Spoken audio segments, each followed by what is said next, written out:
What will the Flames do at the trade deadline, and are there any pieces that are untouchable? Hey everyone, welcome into Hot Topics. This episode brought to you by ProStars Plumbing and Heating, Calgary's first choice when it comes to plumbing and heating. Rob Wong joined alongside by Postmedia Calgary Flames writers Wes Gilbertson and Danny Austin.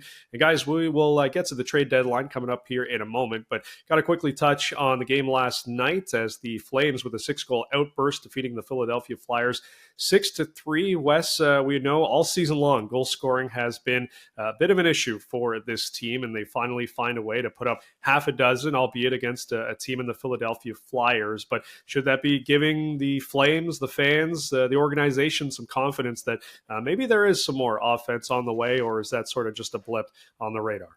Well, I think there's some individual confidence to be gained. Like I think Connor Zary, who scored a pair in Philadelphia, he should have boosted confidence about his offensive capabilities, especially since it's been a bit of a grind coming back from a knee injury. Maybe Yegor Sharangovich, a guy who was coming off being healthy scratch, maybe he gets a little bit of an individual confidence boost, whether we can, rub our hands together and say, oh, okay, well, the Flames offense is fixed. I don't know about that. I mean, probably only one of the three of us would have got cut by the Flyers from goaltending tryouts last night. Like they could have used two of us for sure. And so, NHLers are pretty smart. I think they know some of those goals don't go in on, a better goaltending performance. And so, listen, it helps kind of shake off the questions. They were shut out in back-to-back games and they scored one in the next one. So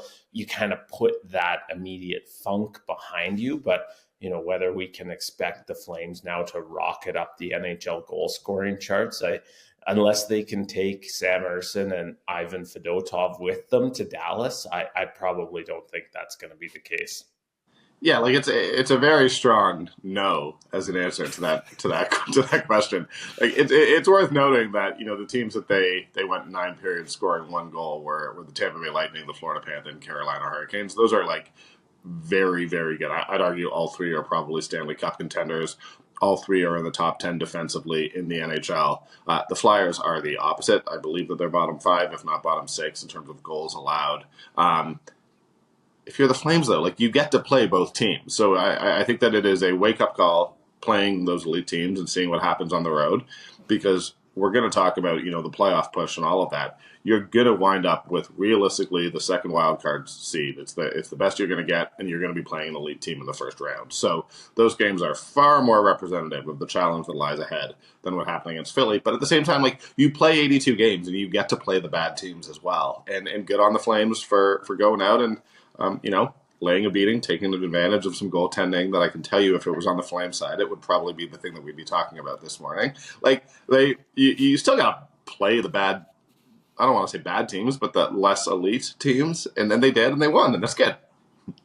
Yeah, exactly. That's kind of how it goes with the schedule these days for the Flames. But when it comes to the offense, if there's one way you can improve it, that is by making some additions. And Danny, here we are just a few days away from the trade deadline. And as we spoke about, the Flames sitting in a playoff spot as of this recording, just a 2-point cushion on Vancouver. If you're GM Craig Conroy, are you approaching the deadline as a buyer, a seller, standing pat? A lot of different options here, Danny.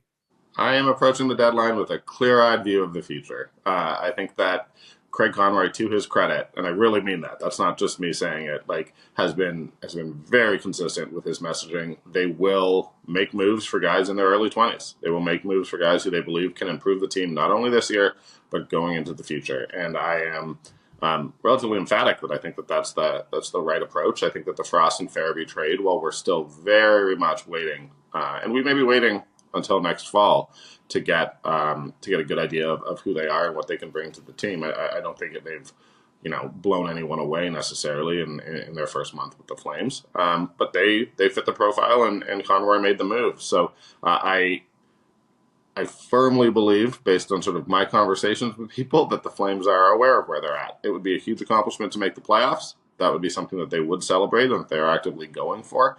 But I don't think that this team thinks that they're a Stanley Cup contender. I don't think that they're going to leverage the future for rentals in their late 20s or early 30s who may only be here for a couple months, but give them a chance to win a round. That's not the goal. The goal is to win the Stanley Cup when they're in, realistically, the new building. So nothing should move away from that line of thinking.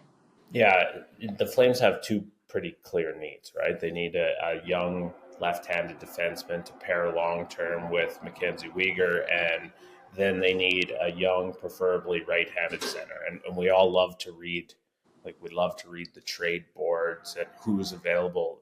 Here's a couple things you're not going to find a lot of on the trade boards: young defensemen and young centers. There just aren't teams giving those away. And so I think, to Danny's point, if you're the Flames, you're probably more summertime shoppers. I think what their wild card chase has done is more take them out of being a team. At least my guess is they're probably less a team that's going to be looking to really sell off any parts. Joel Hanley is a defenseman who has a good reputation around the NHL as one of those guys who can provide solid depth. Now, Joel Hanley all of a sudden is an every night guy for the Flames. In a perfect world, a guy you claimed off waivers, you'd probably like to trade a Joel Hanley and get an asset for him. I just don't know if Craig Conroy is willing to be taking pieces off a roster that has put themselves in a playoff push. And really, what message are you then sending to your locker room? What can you get for Joel Hanley? Is it a fourth or a fifth round pick? And is that worth jeopardizing a playoff push for? Is that worth potentially missing out on, even if it's only 4 or 5 playoff games for Dustin Wolf and Connor there? That can be valuable experience. And so I think the Flames are just kind of stuck in neutral at this trade deadline. And if they're going to get that young forward or that young center or that young defenseman, it probably means that they've budged on their plan to not trade away one of their veteran pieces.